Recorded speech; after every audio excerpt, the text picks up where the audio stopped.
Hello everyone, welcome to our channel current analysis. दोस्तों, आज हम इस वीडियो में पढ़ने वाले हैं 20 फरवरी के इंपॉर्टेंट करंट अफेयर्स। और दोस्तों, इस वीडियो में हम 20 फरवरी के इंपॉर्टेंट करंट अफेयर्स के साथ साथ पुराने करंट अफेयर्स और कुछ स्ट्रैटेजी के भी इंपॉर्टेंट क्वेश्चंस को कवर करेंगे। दोस्तों, अगर आप किसी भी एग्जाम की तैयारी करते हैं तो यह वीडियो आपके लिए काफ़ी ज़्यादा यूज़फुल होने वाली है। दोस्तों, वीडियो को इन तक देखिएगा। अगर सेशन पसंद आए तो वीडियो को लाइक कीजिएगा और हमारे चैनल करंट एनालिसिस को भी सब्सक्राइब कर लीजिएगा और बेल आइकन को भी प्रेस कर लीजिएगा ताकि आने वाली हर एक वीडियो की अपडेट आपको मिलती रहे। तो चलिए शुरू करते हैं आज के इंपॉर्टेंट करंट अफेयर्स के क्वेश्चनों को। दोस्तों, आज का पहला प्रश्न है कि हाल ही में किस राज्य में वर्ष 2022-27 के लिए नई जैव प्रौद्योगिकी नीति की घोषणा की गई है। दोस्तों, अगर बात करें नई जैव प्रौद्योगिकी नीति की घोषणा या किस राज्य में वर्ष 2022-27 के लिए की गई है, दोस्तों ऑप्शन डी गुजरात राज्य में वर्ष 2022 और 27 के लिए नई जैव प्रौद्योगिकी नीति की घोषणा की गई है। दोस्तों याद रखिएगा, कहाँ पे, तो गुजरात में की गई है। दोस्तों, अब गुजरात के बारे में अगर बात करें डिटेल में, तो दोस्तों इस वीडियो में हम सब कुछ डिटेल में कवर करेंगे। आपको अलग से कुछ नहीं पढ़ना पड़ेगा। दोस्तों, आपके एग्जाम में स्टेट से रिलेटेड भी क्वेश्चन पूछे जाते हैं, स्टेट की कैपिटल या गवर्नर या सीएम से भी रिलेटेड क्वेश्चन आपके एग्जाम में जरूर पूछे जाते हैं। तो दोस्तों उसको भी इस वीडियो में डिटेल में कवर करेंगे। दोस्तों, इस वीडियो को आप इन तक देखिएगा। अगर सेशन पसंद आए तो वीडियो को ज़्यादा से ज़्यादा लाइक कीजिएगा और शेयर भी करते रहिएगा। तो चलिए दोस्तों बात करें गुजरात की।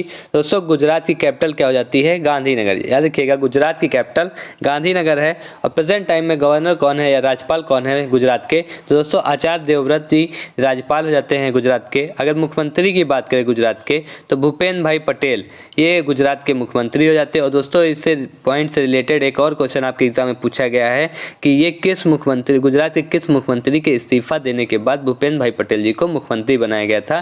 दोस्तों याद रखिएगा, विजय रूपाणी जी के इस्तीफा देने के बाद भूपेन्द्र भाई पटेल ने गुजरात के मुख्यमंत्री पद को ग्रहण किया था। याद रखिएगा, ये पॉइंट आपके एग्जाम में पूछा गया है कि किस मुख्यमंत्री के इस्तीफा या देने के बाद भूपेन्द्र भाई पटेल को बनाया गया था मुख्यमंत्री?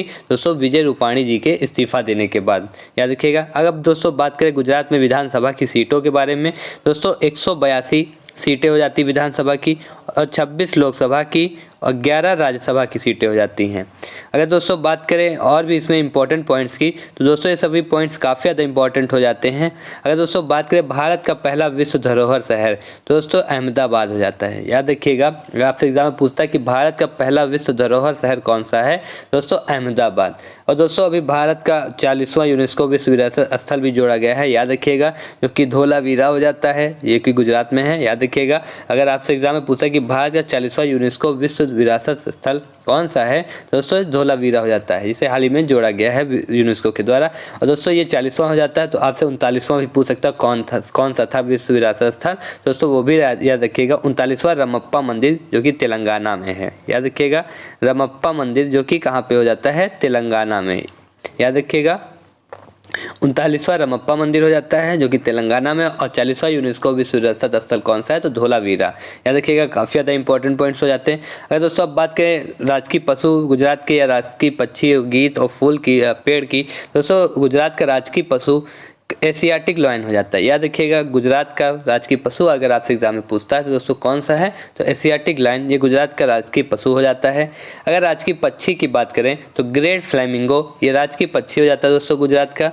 अब राजकीय फूल की बात करें तो मेरीगोल्ड गेंदा का फूल ये गुजरात का राजकीय फूल हो जाता है दोस्तों। अगर राजकीय पेड़ की बात करें तो बनियान ट्री या बरगद का पेड़ ये राजकीय पेड़ हो जाता है। अगर राजकीय गीत की बात करें, गुजरात का राजकीय गीत भी आपके एग्जाम में पूछा जा चुका है दोस्तों, याद रखिएगा इस पॉइंट को भी। तो जय जय गरवी गुजरात ये गुजरात का राजकीय गीत हो जाता है। अब दोस्तों अगर गुजरात के नेशनल पार्क या राष्ट्रीय उद्यानों की बात करें तो गुजरात में गिर, ब्लैकबक, मरीन और बसंदा ये राष्ट्रीय उद्यान हो जाते हैं। याद रखिएगा, ये चारों राष्ट्रीय उद्यानों को, ये सभी कहाँ पे हैं? तो ये गुजरात में। दोस्तों गिर राष्ट्रीय उद्यान ये भी गुजरात में है, और ब्लैकबक राष्ट्रीय उद्यान और मरीन राष्ट्रीय उद्यान और बसंदा राष्ट्रीय उद्यान ये चारों राष्ट्रीय उद्यान दोस्तों गुजरात में हो जाते हैं। याद रखिएगा, काफ़ी ज़्यादा इंपॉर्टेंट एक पॉइंट हो जाता है कि ये चारों राष्ट्रीय उद्यान कहाँ पे है? तो दोस्तों गुजरात में।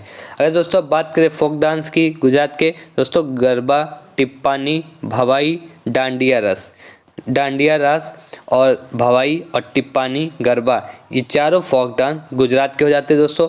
इसमें से आपके भवाई फोक डांस ये लोक नृत्य ये किस राज्य का है? ये क्वेश्चन आपके पूछा गया है। याद रखिएगा भवाई कहाँ का हो जाता है दोस्तों, तो ये गुजरात का हो जाता है। अब दोस्तों अगर बात करें फेस्टिवल की गुजरात की, तो दोस्तों अंतर्राष्ट्रीय पतंग उत्सव जिसको उत्तरायण भी बोलते हैं। अगर आपसे एग्जाम में अंतर्राष्ट्रीय पतंग उत्सव कहाँ मनाया जाता है पूछता है, या उत्तरायण उत्सव कहाँ मनाया जाता है, तो दोस्तों याद रखिएगा ये गुजरात राज्य में मनाया जाता है। अगर मोढेरा नृत्य महोत्सव की बात करें दोस्तों, तो यह भी गुजरात राज्य में मनाया जाता है।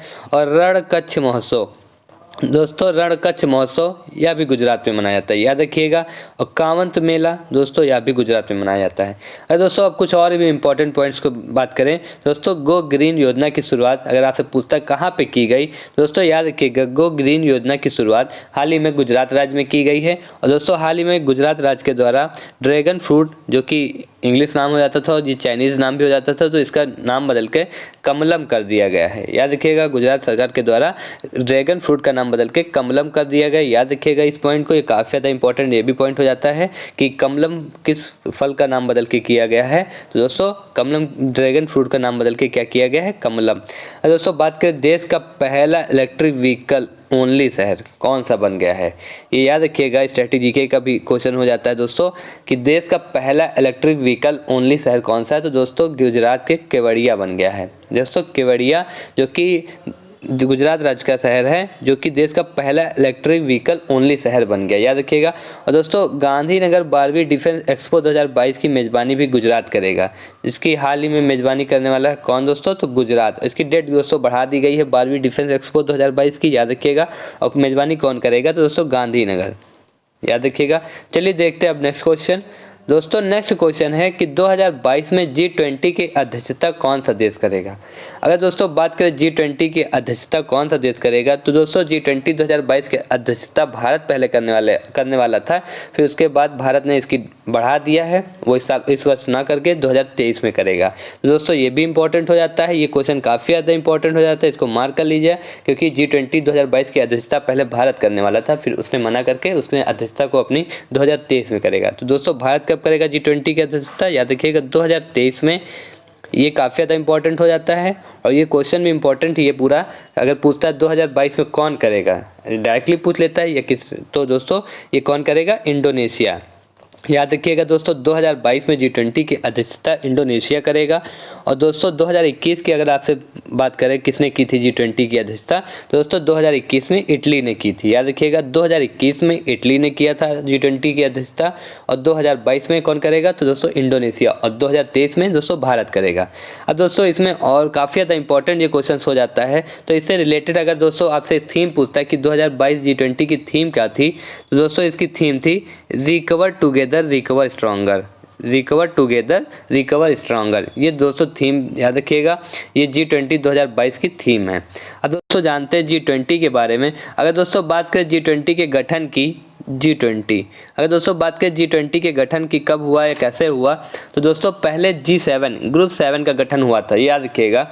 पहले दोस्तों ग्रुप 7 या G7 जिसे हम बोलते हैं उसका गठन कब हुआ, ये भी याद रखिएगा। तो 1975 में ग्रुप 7 का गठन हुआ। फिर दोस्तों ग्रुप 7 का 25th याद रखिएगा 25th शिखर सम्मेलन के दौरान G20 का गठन हुआ था, ये याद रखिएगा। अगर आपसे एग्जाम में पूछता है कि G20 का गठन किस सम्मेलन के तहत हुआ था, तो दोस्तों ग्रुप 7 के 25वें शिखर सम्मेलन के तहत G20 का इस्टेब्लिशमेंट हुआ था। ये याद रखिए कि काफ़ी ज़्यादा इंपॉर्टेंट हो गया और ये आपकी यूपी पीसीएस से दोस्तों पूछा भी जा चुका है कि G20 का गठन किस शिखर सम्मेलन के तहत हुआ था, तो दोस्तों 25वां शिखर सम्मेलन था ग्रुप 7 का, याद रखिएगा दोस्तों। काफ़ी ज़्यादा इंपॉर्टेंट हो जाता है, ये आपके यूपी पीसीएस से पूछा भी गया है। दोस्तों अब इसीलिए दोस्तों हमने ग्रुप 7 के बारे में भी डिटेल से कवर कर लिया इस वीडियो में।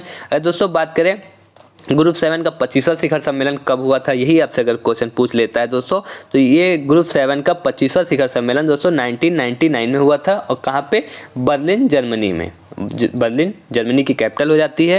तो दोस्तों 1999 में बर्लिन जर्मनी में इसका ग्रुप 7 का 25वां शिखर सम्मेलन हुआ था। और इसी के दौरान दोस्तों G20 का गठन हुआ था, याद रखिएगा इसी के दौरान G20 का गठन हुआ। अब दोस्तों अगर गठन पूछता है G20 का कब हुआ, तो आप 1919 भी बता सकते हैं कि 1999 में हुआ था, 1999 में G20 का गठन हुआ। और कहाँ पे, तो दोस्तों बर्लिन जर्मनी में। अगर पूछता है किस शिखर सम्मेलन में हुआ था, किसके तहत हुआ था, तो दोस्तों ग्रुप 7 के 25वें शिखर सम्मेलन के तहत G20 का गठन हुआ था।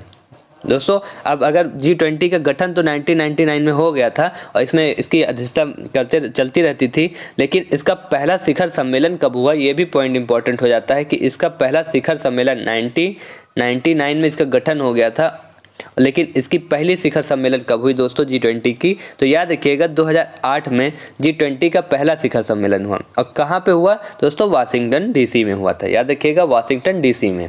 दोस्तों ये काफ़ी ज़्यादा इंपॉर्टेंट हो जाता है, इसको आप ध्यान से नोट कर लीजिएगा, ये पूरा इतना काफ़ी ज़्यादा इंपॉर्टेंट हो जाता है। अब दोस्तों अगर बात करें 2021-22 में अंतर्राष्ट्रीय शिखर सम्मेलनों की अध्यक्षता के बारे में, क्योंकि इससे रिलेटेड आपके एग्जाम में क्वेश्चन जरूर से जरूर पूछे जाने वाला है दोस्तों, याद रखिएगा ये आपके NTPC CBT 2 में इससे रिलेटेड क्वेश्चन आपके एग्जाम में जरूर बनेगा। तो दोस्तों इसको कायदे से कवर कीजिएगा ताकि आपके एग्जाम में इससे रिलेटेड क्वेश्चन आए तो आपसे एक भी ना छूटने पाए। अब दोस्तों अगर बात करें G7 के बारे में, इसकी अध्यक्षता 2021 में इस सम्मेलन की किसने की थी? दोस्तों अगर बात करें G7 की तो इसकी 2021 में शिखर सम्मेलन की अध्यक्षता किसने की थी? तो यूनाइटेड किंगडम ने की थी। याद रखिएगा G7 की अध्यक्षता अगर 2021 में किसके द्वारा की गई दोस्तों? तो याद रखिएगा यूनाइटेड किंगडम के द्वारा। अगर दोस्तों बात करें 2022 में कौन करेगा इसकी अध्यक्षता G7 की? दोस्तों 2022 में जर्मनी करेगा और 2023 में जापान करेगा और 2024 में दोस्तों इटली। दोस्तों आपसे ये 2021, 22, 23, 24 इन चारों में से ही पूछेगा, याद रखिएगा। आपसे 19 और 20, 18 नहीं पूछेगा दोस्तों 21 में किसने की या 22 में कौन करेगा और 23 में कौन करेगा, 24 में कौन करेगा, क्योंकि ये आगे आगे के डिसाइड रहते हैं किस देश में इसकी अध्यक्षता शिखर सम्मेलन की करने वाला है। तो दोस्तों अब अगर और भी ब्रिक्स की बात करें तो दोस्तों ब्रिक्स शिखर सम्मेलन की 2021 में अध्यक्षता किसने की थी? दोस्तों भारत ने की थी, याद रखिएगा 2021 में भारत ने की थी ब्रिक्स की। और 2022 में कौन करेगा दोस्तों? तो चाइना करेगा, याद रखिएगा चीन करेगा 2022 में। और 2023 में कौन करेगा दोस्तों? साउथ अफ्रीका 2023 में ब्रिक्स की शिखर सम्मेलन की अध्यक्षता करेगा। और दोस्तों 2024 की बात करें तो 2024 में ब्राजील करेगा। और दोस्तों अगर बात करें 2021 में भारत ने कौन सा शिखर सम्मेलन था जिसकी अध्यक्षता की थी? तो दोस्तों याद रखिएगा ये 13वां शिखर सम्मेलन था ब्रिक्स का। ब्रिक्स का 13वें शिखर सम्मेलन की अध्यक्षता भारत ने की थी। दोस्तों याद रखिएगा अगर आपसे पूछता है कि 13वें ब्रिक्स शिखर सम्मेलन की अध्यक्षता किस देश ने की थी या किस वर्ष हुआ था, दोस्तों 13वें शिखर सम्मेलन ब्रिक्स शिखर सम्मेलन की अध्यक्षता भारत ने की थी, जो कि 2021 में हुआ था, याद रखिएगा। और 2022 का 14वां हो जाता है। और 15वां शिखर सम्मेलन कहाँ पे होगा ब्रिक्स का? तो दोस्तों 2023 में साउथ अफ्रीका में होगा। और 16वां तो 2024 ब्राजील में अध्यक्षता करेगा। अब दोस्तों अगर और संगठनों की बात करें SCO संघाई सहयोग संगठन की, तो दोस्तों इसमें दो तरह से होते हैं, एक हेड्स ऑफ स्टेट होता है और हेड्स ऑफ गवर्नमेंट होता है। तो दोस्तों 2021 में इसकी अध्यक्षता किसके द्वारा की गई? तो अगर हेड्स ऑफ स्टेट की बात करें तो दोस्तों इसमें सभी प्रमुख लोग शामिल होते हैं। तो 2021 में हेड्स ऑफ स्टेट दोस्तों ऐसे ही आपसे पूछेगा कि SCO के हेड्स ऑफ स्टेट की 2021 में अध्यक्षता किसने की? तो दोस्तों दुशांबे तजाकिस्तान ने हेड्स ऑफ स्टेट, दोस्तों याद रखिएगा ये पॉइंट कि हेड्स ऑफ स्टेट की SCO की 2021 की अध्यक्षता किसने की? तो दुशांबे तजाकिस्तान ने। अगर हेड्स ऑफ गवर्नमेंट 2021 पूछता है SCO की, दोस्तों कजाकिस्तान ने की थी। अब दोस्तों अगर 2022 की बात करें तो ये भी इंपॉर्टेंट हो जाता है, आपके एग्जाम में इससे भी रिलेटेड क्वेश्चन पूछ सकता है कि 2022 में हेड्स ऑफ स्टेट SCO की शिखर सम्मेलन की अध्यक्षता किसने की? तो दोस्तों समरकंद उज्बेकिस्तान में की गई अध्यक्षता की थी। और दोस्तों हेड्स ऑफ गवर्नमेंट आपसे पूछता है तो याद रखिएगा दोस्तों चीन, अभी इसका शहर डिसाइड नहीं किया गया है दोस्तों, ये भी याद रखिएगा। अगर सिर्फ देश ही पूछेगा तो दोस्तों चीन। हेड्स ऑफ गवर्नमेंट SCO के 2022 का शिखर सम्मेलन कौन करेगा? HOG हेड्स ऑफ गवर्नमेंट का दोस्तों चीन करेगा। अब दोस्तों अगर आसियान की बात करें तो 2021 में आसियान की अध्यक्षता किसने की थी? तो ब्रुनई ने। और 2022 में कंबोडिया कर रहा है, याद रखिए 2 बार अध्यक्षता होती है। ये भी काफ़ी ज़्यादा इंपॉर्टेंट हो जाता है कि यह एक साल में 2 बार अध्यक्षता होती है। तो दोस्तों 38वां और 39वीं शिखर सम्मेलन हुई थी 2021 में। और 22 की बात करें तो 40 और 41वीं शिखर सम्मेलन हुई थी। हाँ ये भी काफ़ी ज़्यादा इंपॉर्टेंट हो जाता है, याद रखिएगा दोस्तों आसियान की एक साल में 2 बार अध्यक्षता होती है। चलिए जानते हैं COP26 की। अगर दोस्तों बात करें COP26 की तो ये 2021 में ग्लासगो किया था, याद रखिएगा ग्लासगो। अब COP27 तो ये इजिप्ट के द्वारा की जाएगी अध्यक्षता और UAE के द्वारा COP28 की जाएगी, याद रखिएगा। और COP29 की तो ओडिसिया, ये यूक्रेन का हो जाता है, यूक्रेन देश का शहर है ओडिसिया, दोस्तों याद रखिएगा COP29 ओडिसिया यूक्रेन। चलिए बढ़ते हैं नेक्स्ट क्वेश्चन की ओर दोस्तों। अब क्वेश्चन है कि 20 फरवरी 2022 को कौन से 2 देश संयुक्त एयरलिफ्ट अभ्यास कोप साउथ 22 आयोजित करेंगे? अगर दोस्तों बात करें संयुक्त एयरलिफ्ट अभ्यास है ये कोप साउथ 22। याद रखिएगा कोप साउथ 22 अगर डायरेक्ट आपसे पूछता कौन से दो संयुक्त एयरलिफ्ट अभ्यास का आयोजित करेंगे दोस्तों, ये बांग्लादेश और अमेरिका आयोजित करेंगे। याद रखिएगा कोप साउथ 22 जो कि वायुसेना का एक एक्सरसाइज हो जाता है, ये किन दो देशों के द्वारा किया जा रहा है तो दोस्तों बांग्लादेश और अमेरिका के द्वारा। दोस्तों इसमें डिटेल की बात करें तो दोस्तों ये 6 दिनों का अभ्यास है। याद रखिएगा ये प्रशांत वायुसेना द्वारा प्रायोजित किया जा रहा है। याद रखिएगा और बांग्लादेशी वायुसेना कर्मीतोला छावनी और इसका संचालन दोस्तों कहाँ पे किया जाएगा तो सिलहट बांग्लादेश में। याद रखिएगा ये क्वेश्चन। चलिए बढ़ते हैं नेक्स्ट क्वेश्चन की ओर। दोस्तों नेक्स्ट क्वेश्चन है कि किस मंत्रालय ने वयस्कों के शिक्षा के लिए न्यू इंडिया लिटरेसी प्रोग्राम को मंजूरी दी है। दोस्तों बात करें ये किस मंत्रालय के दौरान न्यू इंडिया लिटरेसी प्रोग्राम को मंजूरी दी गई है तो दोस्तों शिक्षा मंत्रालय ने दी इसकी मंजूरी। न्यू इंडिया लिटरेसी प्रोग्राम की मंजूरी किसने दी है दोस्तों तो शिक्षा मंत्रालय ने दी है। दोस्तों इसमें और भी डिटेल भी काफ़ी इंपॉर्टेंट हो जाती हैं, तो आइए उनके भी बारे में जान लें। अगर दोस्तों योजना के बारे में बात करें तो दोस्तों वित्त वर्ष 2022-27 के लिए न्यू इंडिया लिटरेसी प्रोग्राम का कुल परिव्यय कितना आया है, कितना है दोस्तों 2022 और 27 में जो वित्तीय वर्ष बजट हुआ है उसमें ये 5 सालों का दोस्तों बजट है, तो इसमें टोटल कितना परिव्यय है तो दोस्तों 1037.90 करोड़ रुपए का। याद रखिएगा 1037.90 करोड़ रुपए है, जिसमें से दोस्तों केंद्र का कितना हिस्सा है और राज्य का कितना हिस्सा है। ये क्वेश्चन दोस्तों ये नोट्स कर लीजिएगा पॉइंट, ये आपके एग्जाम में ये भी पॉइंट से रिलेटेड क्वेश्चन बन सकते हैं कि न्यू इंडिया लिटरेसी प्रोग्राम में कुल परिव्यय कितना है तो दोस्तों कुल परिव्यय 1037.90 करोड़ रुपए का है। अगर केंद्रीय हिस्सा पूछता है कितना है दोस्तों 700 करोड़ रुपए का केंद्र का हिस्सा है और राज्य का हिस्सा पूछता है तो दोस्तों 337.90 करोड़ रुपए का हिस्सा शामिल है। याद रखिएगा ये पॉइंट्स काफ़ी ज़्यादा इंपॉर्टेंट हो जाते हैं।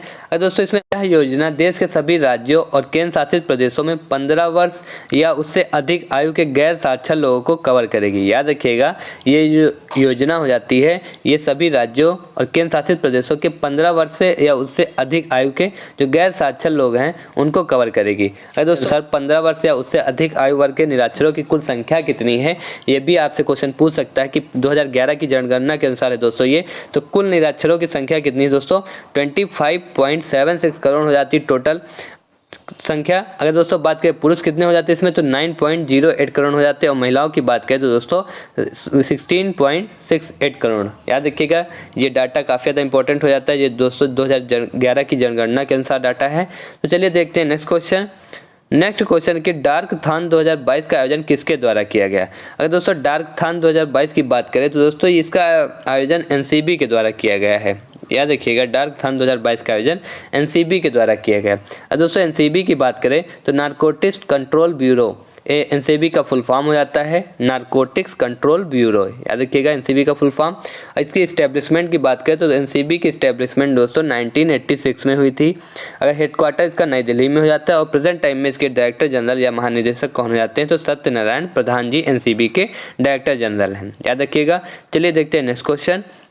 नेक्स्ट क्वेश्चन है कि 2021 फीफा क्लब विश्व कप चैंपियन किसने जीता है। अगर तो बात करें 2021 फीफा क्लब विश्व कप चैंपियन ये किसने जीता है तो दोस्तों इसको चेल्सी ने जीता है। याद रखिएगा चेल्सी तीसरा इंग्लिश देश हो जाता है जिसने फीफा क्लब विश्व कप चैंपियन जीता है। पहला मैनचेस्टर यूनाइटेड था, याद रखिएगा, और दूसरा लिवरपूल था और तीसरा कौन सा इंग्लिश देश हो जाता है ये चेल्सी हो जाता है। ये भी ऐसे भी तरीके से आपसे क्वेश्चन पूछ सकता है एग्जाम में कि तीसरा इंग्लिश देश कौन सा है जिसने 2021 फीफा क्लब विश्व कप जीता है तो दोस्तों कौन सा हो जाता है चेल्सी। और पहला दूसरा अगर पूछता तो दोस्तों मैनचेस्टर यूनाइटेड और लिवरपूल, ये पहले दो देश हो जाते हैं। चलिए जानते हैं नेक्स्ट क्वेश्चन। दोस्तों नेक्स्ट क्वेश्चन है कि dignity in a digital is making tech work for all us नामक पुस्तक के लेखक कौन है। ये dignity in a detail is ये पुस्तक किसकी हो जाती है तो दोस्तों रो खन्ना जी की ये पुस्तक हो जाती है dignity in a digital age making tech work for all us. चलिए देखते हैं नेक्स्ट क्वेश्चन। नेक्स्ट क्वेश्चन है कि जल टैक्सी सेवा की शुरुआत किस राज्य में हुई है। दोस्तों जल टैक्सी सेवा की शुरुआत किस राज्य में की गई तो महाराष्ट्र राज्य में की गई। याद रखिएगा जल टैक्सी सेवा की शुरुआत महाराष्ट्र राज्य में की गई है। और दोस्तों महाराष्ट्र की बात करें दोस्तों महाराष्ट्र की कैपिटल मुंबई हो जाती है और प्रेजेंट टाइम में मुख्यमंत्री वहाँ के कौन हो जाते हैं महाराष्ट्र के तो उदय ठाकरे जो कि महाराष्ट्र के प्रेजेंट टाइम में मुख्यमंत्री हो जाते हैं। अगर राज्यपाल की दोस्तों बात करें तो राज्यपाल भगत सिंह कोश्यारी जी हैं। याद रखिएगा महाराष्ट्र के राज्यपाल कौन हैं तो भगत सिंह कोश्यारी जी। चलिए देखते हैं नेक्स्ट क्वेश्चन। नेक्स्ट क्वेश्चन है कि दिल्ली पुलिस का सशस्त्र ऐप और स्मार्ट कार्ड लाइसेंस किसके द्वारा लॉन्च किया गया है। अगर बात करें सशस्त्र ऐप और स्मार्ट कार्ड आर्म लाइसेंस की, ये किसके द्वारा लॉन्च किया गया है, तो दोस्तों अमित शाह जी के द्वारा लॉन्च किया गया है, याद रखिएगा। और दोस्तों कब लॉन्च किया गया है, तो दिल्ली पुलिस की 75वीं वर्षगांठ के अवसर पर ये smart card arm licence Amit Shah ji के द्वारा लॉन्च किया गया है। चलिए देखते हैं नेक्स्ट क्वेश्चन। दोस्तों नेक्स्ट क्वेश्चन है कि कैरियर काउंसलिंग वर्कशॉप परामर्श 2022 का शुभारंभ किस राज्य ने किया है। अब परामर्श 2022 की बात करें दोस्तों, किस राज्य के द्वारा शुभारंभ इसका किया गया है, तो दोस्तों राजस्थान राज्य के द्वारा कैरियर काउंसलिंग वर्कशॉप या परामर्श 2022 का शुभारंभ किया गया है। और दोस्तों ये किसके द्वारा किया गया है, तो याद रखिएगा संसदीय मामलों के राज्य मंत्री अर्जुन राम मेघवाल जी के द्वारा। किसके द्वारा, तो अर्जुन राम मेघवाल जी के द्वारा इसका शुभारंभ किया गया है। और ये कौन हो जाते हैं, तो संसदीय मामलों के राज्य मंत्री हो जाते हैं। और दोस्तों ये राजस्थान के बीकानेर जिले के क्षेत्रों के छात्राओं के लिए एक मेगा कैरियर काउंसलिंग वर्कशॉप है का शुभारंभ किया गया, याद रखिएगा। दोस्तों देखते हैं नेक्स्ट क्वेश्चन। दोस्तों नेक्स्ट क्वेश्चन है कि भारत की यूपीआई प्रणाली को अपनाने वाला पहला देश कौन बना है। अगर बात करें भारत की यूपीआई प्रणाली को अपनाने वाला पहला देश कौन सा है, दोस्तों नेपाल ये पहला देश बना है जिसने भारत की यूपीआई प्रणाली को अपनाया है, याद रखिएगा। अगर दोस्तों नेपाल की बात करें तो नेपाल की कैपिटल दोस्तों काठमांडू हो जाती है, याद रखिएगा। नेपाल की कैपिटल काठमांडू है। और मुद्रा की बात करें तो नेपाली रुपए ये नेपाल की मुद्रा हो जाती है।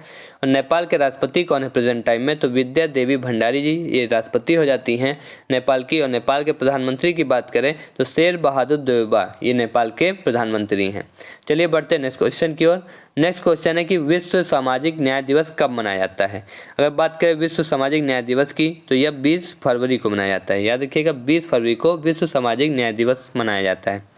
नेक्स्ट क्वेश्चन है कि 7वां मृदा कार्ड दिवस कब मनाया जाता है। दोस्तों 7वां मृदा कार्ड दिवस, ये 7वां मृदा कार्ड दिवस कब मनाया गया है, तो दोस्तों 19 फरवरी को, याद रखिएगा 19 फरवरी को 7वां मृदा कार्ड दिवस मनाया गया है। और दोस्तों ये मृदा स्वास्थ्य कार्ड योजना के शुभारंभ के उपलक्ष्य में मनाया जाता है, याद रखिएगा। अगर यह आपसे पूछता है मृदा स्वास्थ्य कार्ड योजना की शुरुआत कब हुई, तो दोस्तों 19 फरवरी को ही हुई थी। उसी के उपलक्ष्य में 7वां मृदा कार्ड दिवस मनाया गया।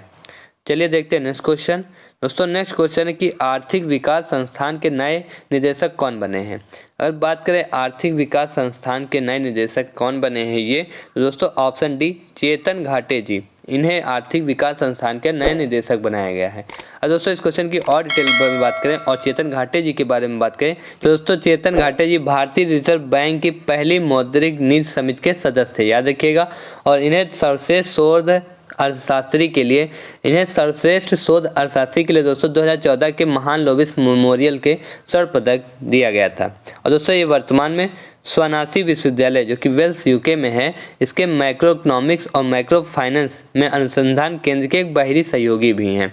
दोस्तों अब बात करें आर्थिक विकास संस्थान की स्थापना की, तो इसकी इस्टेब्लिशमेंट 1952 में हुई थी, याद रखिएगा। आर्थिक विकास संस्थान की स्थापना कब हुई, तो 1952 में। और इस संस्थान के प्रेजेंट टाइम में अध्यक्ष दोस्तों तरुण दास जी हो जाते हैं। और संस्थापक की बात करें तो वी.के.आर.वी. राव जी ये आर्थिक विकास संस्थान संगठन के संस्थापक हो जाते हैं। तो दोस्तों ये थे आज 20 फरवरी के इंपॉर्टेंट करंट अफेयर्स के क्वेश्चन। कमेंट सेक्शन में बताइएगा ये सेशन आपको कैसा लगा। अगर सेशन पसंद आया हो तो वीडियो को ज़्यादा से ज़्यादा लाइक कीजिएगा और ज़्यादा से ज़्यादा लोगों को शेयर भी कीजिएगा। और हमारे चैनल करंट एनालिसिस को भी सब्सक्राइब कर लीजिएगा और बेल आइकन को भी प्रेस कर लीजिएगा ताकि हर एक वीडियो की अपडेट आपको मिलती रहे। तो चलिए मिलते हैं अगली वीडियो में, तब तक के लिए नमस्कार।